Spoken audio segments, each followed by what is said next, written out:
Tentu Anda akan sering mendengar berita tentang banyak aplikasi, baik itu aplikasi pemerintah, perusahaan, atau bahkan Anda pernah mengalami sendiri, di mana saat Anda membeli tiket konser ataupun tiket mudik misalnya, seringkali aplikasi tersebut down karena banyak lonjakan pengguna. Lalu kemudian pasti muncul pertanyaan di benak Anda, mengapa aplikasi yang dideploy tersebut bisa mengalami down dan bagaimana cara mengatasinya? Dalam kesempatan kali ini saya akan menjelaskan kepada Anda salah satu cara penting yang sering dilupakan di dalam merancang sebuah arsitektur aplikasi sehingga aplikasi tersebut mampu menangani lonjakan traffic pengguna tanpa mengalami downtime. Penasaran? Mari kita mulai.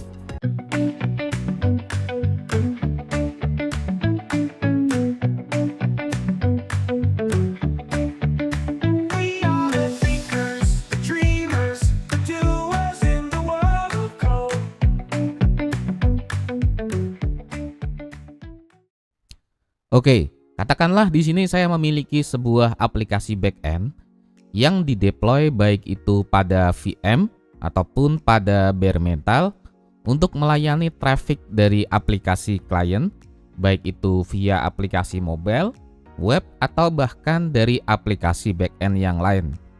Di hari-hari normal, aplikasi berjalan seperti biasa tanpa ada masalah, namun kemudian musibah terjadi dimulai di saat-saat peak season, di mana karena satu atau lain hal, aplikasi tersebut menerima banyak traffic request.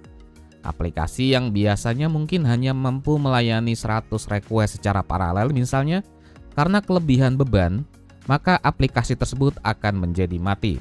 Dan tentu itu akan menyebabkan banyak pengguna kecewa dan insiden ini akan sangat merugikan, baik itu dari sisi citra perusahaan atau bahkan secara finansial. Karena perusahaan mengalami kerugian potensial akibat perusahaan tidak mampu melayani transaksi pada saat itu. Karena itulah perencanaan kapasitas alias capacity planning sangatlah penting di dalam membangun sebuah aplikasi. Anda harus mengetahui berapa request yang mampu dilayani oleh infrastruktur Anda, dan sehingga Anda mampu mengantisipasi apabila aplikasi mengalami lonjakan traffic. Misalnya katakanlah di hari-hari biasa mungkin Anda cukup menggunakan server dengan kapasitas RAM 2 GB dan 2 vCPU. Namun pada kondisi peak season misalnya Anda harus dapat menyediakan resource yang cukup untuk melayani traffic yang masuk ke dalam sistem Anda. Mungkin hal ini terdengar akan sangat sederhana, karena jika trafficnya meningkat 2 kalinya, maka tinggal kita upgrade saja RAM dan CPU-nya sebesar 2 kalinya. Misalnya jika awalnya kapasitasnya menggunakan RAM 2 GB dan 2 vCPU, maka jika trafiknya meningkat 2 kali tinggal kita naikkan saja 2 kalinya menjadi 4 GB dan 4 vCPU. Pendekatan ini biasanya disebut sebagai vertical scaling, di mana sebuah resource komputasi itu ditingkatkan kapasitasnya dengan melakukan upgrade dari spesifikasinya. Oke, mungkin ini menyelesaikan masalah di dalam jangka pendek. Namun sampai kapan? Karena vertical scaling ini memiliki keunggulan dari sisi kemudahannya, di mana kita tinggal upgrade saja RAM dan CPU-nya, dan kini aplikasi dapat melayani dengan traffic yang jauh lebih besar. Namun pendekatan ini bukannya tanpa masalah. Masalah pertama adalah vertical scaling membutuhkan aplikasi untuk dimatikan terlebih dahulu, sehingga pendekatan ini biasanya dilakukan saat malam hari atau di saat traffic dari aplikasi itu berada pada kondisi paling rendah, sehingga aktivitas dari upgrading ini itu tidak mengganggu banyak pengguna. Kemudian selanjutnya, masalah kedua dari vertical scaling adalah semakin tinggi spesifikasi dari resource komputer yang di-upgrade, maka harganya itu akan naik secara eksponensial. Inilah mengapa vertical scaling memiliki keterbatasan-keterbatasan sehingga tidak dapat dilakukan dalam jangka panjang.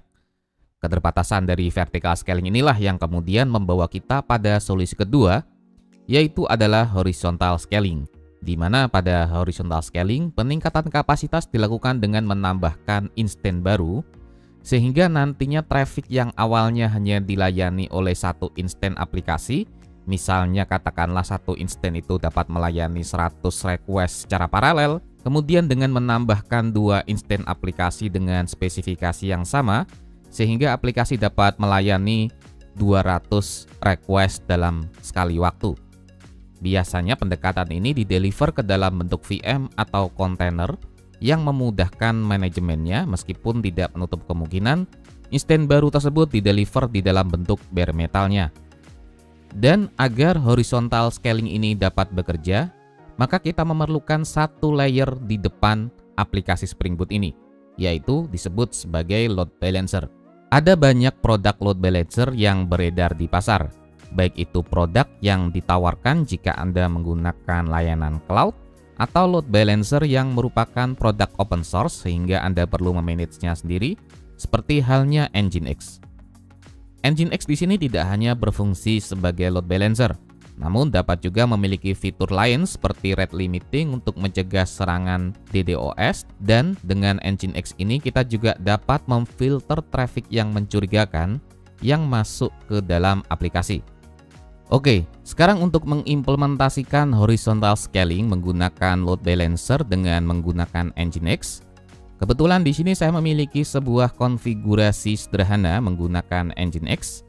Yang pertama yang perlu Anda perhatikan dari konfigurasi ini adalah yang pertama adalah blok upstream, yang ini saya beri nama dengan backend, di mana di dalam blok ini saya menggunakan 2 instansi dari aplikasi Spring Boot yang berfungsi sebagai backend.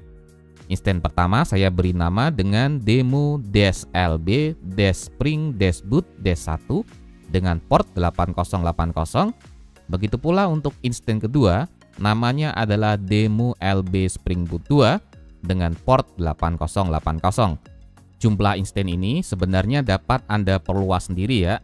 Anda dapat menambahkan 3, 4, dan seterusnya. Itu berdasarkan kebutuhan seberapa banyak request yang ingin dilayani oleh sistem Anda. Nah, pada upstream backend inilah yang telah kita bahas tadi. Ini secara default nantinya Nginx akan mendistribusikan request ke kedua server ini menggunakan algoritma round robin. Sekarang kita akan beralih ke blok berikutnya, yaitu adalah blok server, di mana di dalam konteks ini Nginx akan melisten koneksi di port 80, di mana untuk setiap request yang masuk ke dalam path route itu akan didistribusikan ke dalam blok upstream backend ini, sebagaimana yang tadi saya jelaskan. Selanjutnya konfigurasi load balancer ini itu kemudian kita masukkan ke dalam sebuah image melalui sebuah konfigurasi sederhana menggunakan Dockerfile. Kita akan coba build terlebih dahulu. Untuk Dockerfile-nya kita akan pilih build image. Kemudian katakanlah di sini image-nya saya beri nama nginx-demo dengan tag version adalah 1.0.0. Kemudian enter. Lalu kita tunggu beberapa saat hingga proses build image-nya selesai. Oke, sebagaimana yang Anda lihat sekarang proses build-nya telah selesai, dan jika kita lihat pada tab Docker di sini kita telah memiliki sebuah image dengan nama Nginx demo dengan versi 1.0.0. Dan kemudian untuk mendeploy semua aplikasi dari Spring Boot dan juga Nginx demo ini secara bersamaan, di sini saya sudah menyediakan sebuah Docker Compose. Yang pertama adalah saya menggunakan service Nginx yang didasarkan pada image Nginx-demo yang telah kita build tadi. Kemudian di sini ada service Spring Boot yang menjadi backend-nya, yang didasarkan pada sebuah aplikasi Spring Boot sederhana dengan satu API saja, karena di sini tujuan kita hanyalah menunjukkan proof of concept dari application load balancing menggunakan Nginx. Oke, sekarang kita akan mulai untuk menjalankan Docker Compose ini. Saya akan buka sebuah terminal baru. Di sini tinggal kita ketikkan saja docker-compose. Kita set untuk nama dari projectnya, misalnya adalah demo-load balancing. Kemudian up. Katakanlah untuk aplikasi Spring Boot-nya kita akan scaling menjadi 2, maka saya ketikkan scale Spring Boot sama dengan 2. Kita akan detach dengan -d seperti ini, kemudian enter. Lalu selanjutnya kita tunggu beberapa saat hingga semua servisnya naik. Oke, setelah semua servisnya naik, sekarang kita perlu menunggu beberapa saat, mungkin sampai 3 atau 5 menitan, agar Nginx dapat memastikan bahwa semua aplikasi backend yang ada di belakang load balancingnya ini itu dapat dikenali oleh Nginx. Oke, setelah kita menunggu sampai 3 atau 5 menit, kita dapat langsung coba hit, di mana di sini saya telah menyediakan sebuah API, yaitu adalah v1/hello yang nantinya akan menampilkan IP address di mana aplikasi backend itu berasal. Jadi saya akan gunakan perintah curl, kita langsung aja enter. Dan sebagaimana yang Anda lihat, aplikasi backend yang melayani itu berasal dari IP 172.21.0.2. Kemudian kita coba hit lagi. Oke, kali ini responnya dari IP yang berbeda, yaitu dari IP 4. Kita coba hit lagi, dia akan kembali ke 2. Kemudian jika kita hit lagi, dia akan kembali ke 4. Jadi, seperti inilah pengimplementasian dan cara kerja dari horizontal scaling sederhana dengan menggunakan load balancer Nginx. Di mana dengan pengimplementasian ini, itu memungkinkan sistem yang kita bangun itu dapat melayani traffic yang besar dengan proses scaling yang fleksibel, karena Anda hanya perlu menambahkan instance atau mengurangi instance sesuai kebutuhan tanpa perlu mematikan sistem Anda. Demikian video saya kali ini, semoga bermanfaat. Saya Teddy Trisaputra pamit undur diri dulu. Wassalamualaikum warahmatullahi wabarakatuh.